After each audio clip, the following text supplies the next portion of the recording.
Okay, now let's go on to volume 48. Volume 48, the theme is death and mindfulness. Okay, and it'll be just a talk actually. The first chapter is on karma and the afterlife. Okay, so it's quite a long essay, about 70 pages. So I'll just kind of summarize for you. Just listen. Okay, karma is one of the key teachings in early Buddhism. Right? With karma, there's of course rebirth. They go together. How come you have karma and rebirth? In a sense, you can't just have karma without rebirth, you see. Because number one, karma is action, right? Karma is not just action.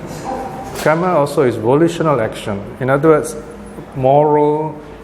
It has moral value. It's morally validated, or it has a moral quality behind it. Moral here means there are consequences, good, bad. Okay. Very simply speaking, but there's always a danger when someone says simply speaking. All right. Simply speaking, it seems right. Good begets good, bad begets bad. So it seems, right? But we know from our daily life, good people often suffer despite all the good they've done, and bad people often seem to prosper despite the bad they've done, right? So although we do agree that to the teaching that good begets good, evil begets evil, we find this seems not to be true all the time. But the principle is there, okay? So just take it as a principle. So that is karma. So how does Buddhism have a different idea of karma? The first thing is the Buddha disagrees that saying that good begets good, bad begets bad, as you sow, so you shall reap, is found in the Samyutta, yes, but it is not Buddha word. You see, sometimes we forget, we just know some quote, then we paste it on Facebook. It's a fake quote. There are lots of fake quotes on Facebook. Yes, it is mentioned in the sutta, good begets good, evil begets evil, as you sow, so you shall reap. But it is not Buddha word. In other words, the Buddha did not say those words. Those words actually are a curse used by some seers or rishis against the asuras. Because the asuras were kind of fighting the devas and destroying their ashrams, their habitats. So the rishis, the seers were telling the asuras, please do not come to our place here, destroy our hermitage. But the asuras are very fierce. They refuse to acknowledge, they refuse to accept this, because they know the seers kind of supported the devas. So the seers were very terrified. So they said to have certain powers, so they make this act of truth. They say, well, we have no ill intention towards you, so by your negative act, may you face your own consequences. Basically, this is what is meant. Okay, whatever evil thing you plan because of your mind, and I have no such ill intention against you. May you face your own deserts. May you face your own fruits. So it was a curse in that sense. It is partly true. Okay, it's not totally false. The Buddha rejects this idea because he says, if for every evil deed you do, there is a bad karma you must face, then you'll never be able to get out of it. It's just like you kill 10 mosquitoes, you'll be reborn 10 times as a mosquito. It will never end. Because we kill a lot of beings, tiny insects and so on, and imagine all the other karma that we face. So there's no way out. Moreover, you will notice we do a lot of good things, we do a lot of bad things, but the results do not come immediately. Okay? sometimes you don't see the results. It seems as if there is no result. But in due course, it will come. All right? So the Buddha says that the karma are of three kinds. That's one way of looking at it. There are many ways of classifying karma. In accordance with time, there are karmas where the fruits ripen immediately. All right? And then there are karma whose fruit ripen in the next life, the very next life. And there are karma that ripen in future lives. Not immediately, but future lives. So three kinds of karma. So for that reason, we sometimes don't seem to see karma ripening in this life. Okay? So karma is flexible in that sense. Now, another new angle that the Buddha gave us is karma is our habit. It's what we do. It is not so much that karma rewards us or punishes us. That's the old way of thinking. Rather, if you go on acting negatively, you become that karma. What does it mean you become that karma? Take, for example, let's say a killer, okay, a murderer, a robber. He only comes out at night in the dark. He waits for his victims. He stalks his victim like an animal stalking. Okay? And then he attacks this person. He could be a rapist also. He rapes a person or steals. So he has no concern for human life, no respect for human life. And he does this regularly, habitually. So if someone has that kind of habit, you can imagine he doesn't like bright places, right?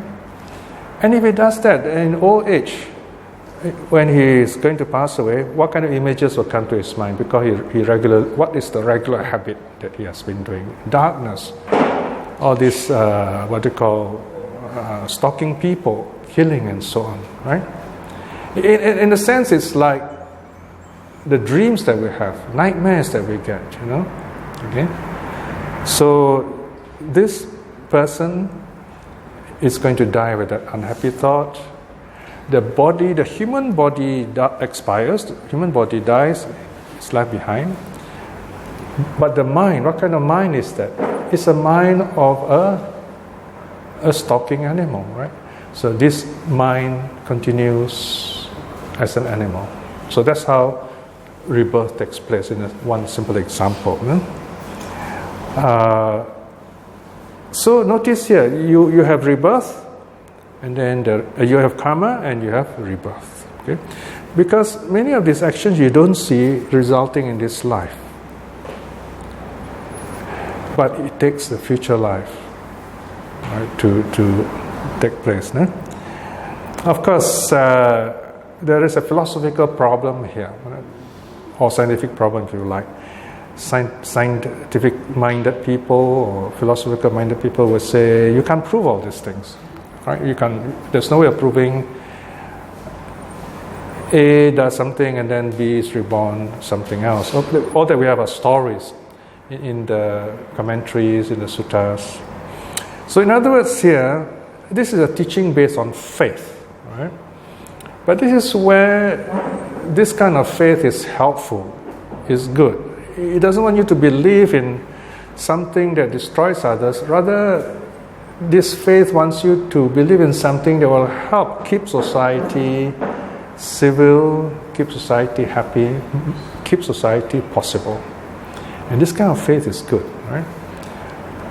The other kind of faith, they believe in the God belongs to a certain group, certain culture, and then they fight other culture, they kill for their God. It's okay to kill those who don't believe in your God and so on. So that is negative, right? So compared to a God idea, I would say an idea of karma and rebirth would be a more helpful teaching in moral terms, in other words. So this is where karma and rebirth is the Buddha's contribution to human culture. All right. Now, the kind of teachings that the Buddha gave in the sutras very often has to answer what are available in his own days. In other words, what kind of teachings were given. Of course, many of the teachings were wrong teachings. They were rejected by the thinking people, right? The Brahmins were the ones who gave a lot of their own teachings those days. For example, the Brahmins have built up themselves over hundreds of years as a religious class. In the early history of human civilization, many of the powerful people, the rulers, the kings, the emperors, they were also priests. Right? Even in China, the emperor is called the son of heaven, for example. So they regard themselves as from up there, even spokesmen of God even. So the Brahmins invented stories showing that they are born from the mouth of primordial man or God. So they are given the task of teaching. So it's just a story, a myth. And then the Kshatriyas, the nobles, were born from the arms of this primordial man or from this God. So their duty is to defend the Brahmins, defend the country. And then you have the Shanks and the Thais. Those are the merchants. They're supposed to support the other two classes with wealth and so on. And then you have the feet. Those are the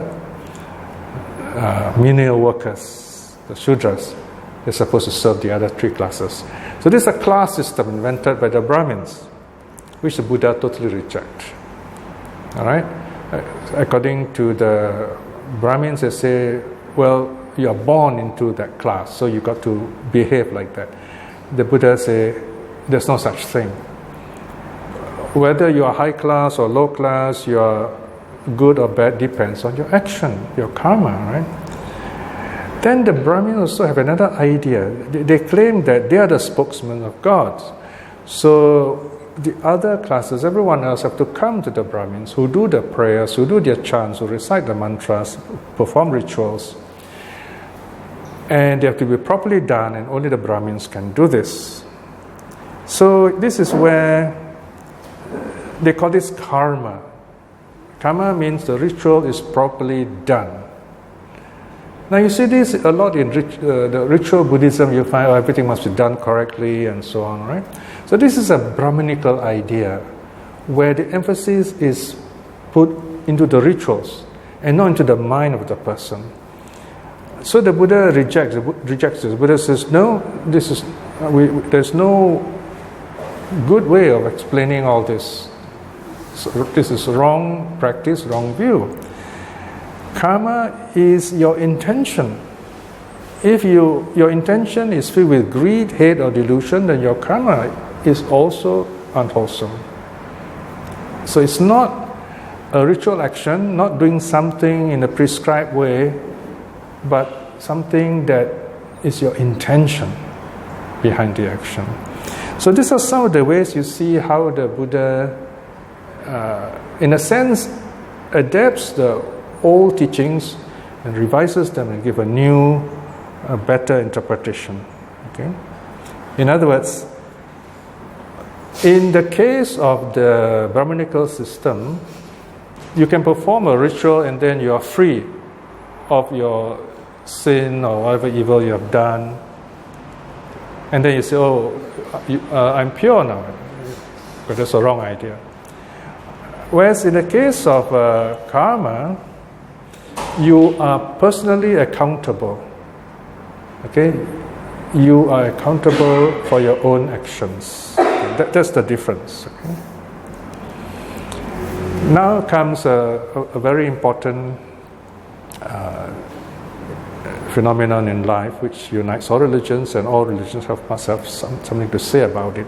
That is death, right? So as you know, this volume focuses on death. So here we have karma and the afterlife. The death is in between, in other words. So here, how do the different religions view death? So in the case of the Brahmins, the idea is that someone dies, they will go through a kind of in-between stage. And then they reach the realm of the fathers with the big F. So if they are caught in the in-between state, it's not very helpful. They are suffering. So they have to perform rituals, a particular ritual called the saddha, or shraddha rather in Sanskrit. This saddha is without the long R. The long R means faith, okay? This saddha means ancestor worship. They have to do certain prayers, of course, to the Brahmins, make offerings of rice balls, and perform many days of rituals. This has to be done by the sun. When this is done properly, then the soul of the deceased, usually what's interesting is only the male is mentioned, the father is mentioned, the mother is not mentioned. The soul can move on to the realm of the fathers. Notice it's the realm of the fathers, you don't say the realm of the mothers. So here again you have this rather male, patriarchal kind of leanings here. Okay, so this is the old Brahmanical explanation. This being that has died is called a preta. Preta. Originally, the word preta simply means departed one. Preta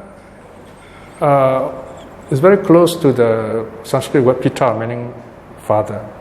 Okay, so the Brahmins they teach that this person passes away, he becomes a preta, a departed one, and then he goes to the realm of the fathers. So the son has to do prayers. Okay? So anyway, the Buddha adopted this idea of the preta. He agrees, okay, we will accept that's the departed. But he rejects all the rituals which the Brahmins perform. In the Buddhist method, the best way you can help the dying person is through your own good karma. Okay? Having said that, there are some things we can't do for the dead, for the simple reason of the nature of rebirth. In other words, we ask the question, which kind of dead can we really pray for? Now, let's say our parent has died and he has been doing a lot of good work and is reborn somewhere else as a human being, or for that matter as a deva, okay, in some higher heaven if you like. So he doesn't need any of your prayers because he's quite happy. If he's reborn as an animal, again, this prayer won't reach him because he's reborn as an animal, say an elephant in Africa, for example. Or if he's reborn as a hell being, again, it won't reach the hell being. Even the pretas, it will not reach all the pretas. There are different classes of pretas, different kinds of pretas. There is one kind that depends on giving from humans. Yeah. So those are the kinds that can be helped by us. Now, because we do not know where this person is being reborn, we do this offering of merits, dedication of merits for the dead, just to make sure that if he's reborn as that kind of preta, that he will receive it, and we help this person along, so to speak. Okay? So this idea of praying for the dead is more to assuage or to comfort the living, the ignorant, than anything else. Okay? One last note is that in any kind of prayer for the dead, the deceased, must have loving kindness. Okay? Here it is important to understand, in a manner of speaking, there is no dead in Buddhism. Dead is a state like, it's a nihilist state, there's nothing there, so to speak, the dead. You know? Rather, there's no death even, because someone is reborn. Okay? From this side there is death, yes, but from the point of this person, he is reborn, so he's not dead. Right? So in that sense, there is no death. There is only rebirth, so to speak. Okay? So let's assume that this person is dying. Now, this is different. Okay? Is the dying, that means his body, human body, has ceased to function, but the mind, the consciousness, is still present, or still has not moved on because of craving, attachment. Now, that kind of situation we can help, but it needs a lot of loving kindness. So this is where we have the Tirokuda Sutta and the Sadajana Soni Sutta, for example. These two suttas will talk about how, when we pray for the dead, loving kindness is very important. We must do it with a sense of inner joy, rejoicing in this person who has passed away, and wishing this person well. And with that kind of feeling, the person passes on happily. It's like basically we see a gathering of friends and they are wishing us well, saying happy things about us. We feel good, and with that joy, we can ourselves from present craving, and we can move on. So this is the Buddhist idea of the prayer time. No? Okay, I will stop here for today, and we'll continue with a few more interesting details from karma and the afterlife in the next round. Close with a short reflection. Today we have completed volume 47 and we are starting with volume 48. We're looking at a new aspect of the teaching on death and the afterlife. The Buddha's teaching always reminds us that the present moment is the only reality we have, and to treasure it, to value it, to build up as much wisdom as you can in the here and the now, so that we are prepared for whatever happens with a calm and peaceful mind. Reflecting in this way is good karma, and by the power of such good karma, may we be well and happy so that we are able to practice this teaching effectively, and may we be blessed with the wisdom and courage to aspire to stream winning in this life itself. May our loved ones to be well and happy. May those who are practicing the Dhamma too be well and happy and attain the fruit of their practice in the Dhamma. And may those who are lost or having difficulties to return to the right path in this life itself. May all beings be well and happy. Sadhu, sadhu, sadhu.